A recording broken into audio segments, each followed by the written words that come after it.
If you thought Trump couldn't get more obvious about being an authoritarian, I've got news for you.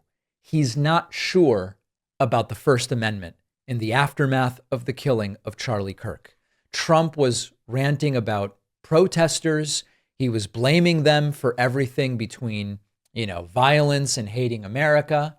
And he was asked, but don't they have a First Amendment right? They're protesting. And Trump says chillingly, dystopianly, terrifyingly, I'm not so sure. That's a violent radical left group. Okay, go ahead. I got peppered with a lot of comments for doing that. They still have their First Amendment right, though. They're still out there protesting. You've got an amazing team behind. I'm not so sure.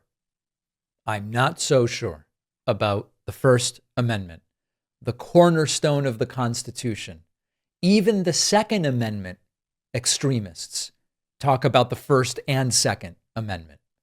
And Trump talking about protesters bothering him makes it really clear it's not only that deaths are more tragic when it's someone loyal to Trump.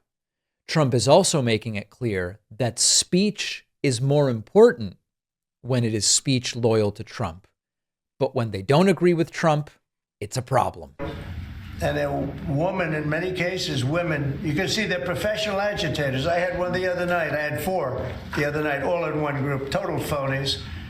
I started to scream when I got into a restaurant, something with Palestine. And I said, well, I'm doing a great job for peace in the Middle East. I should get lots of awards for that, right? With the Abraham Accords and everything else. But a woman just stood up and started screaming. And she got booed out of the place, too. There were a lot of people in the restaurant. I went there to show how safe, and it was safe. I mean, the woman is just a mouthpiece. All she was a paid agitator. And you have a lot of them. And I've asked Pam to look into that in terms of RICO, bringing RICO cases against it, criminal RICO, because they should be put in jail. What they're doing to this country is really criminal RICO for protesting. Now, I know many of you have, have written to me and you've said, David, the protesters Trump's referring to, it's Code Pink. Code Pink are like very anti-Ukraine.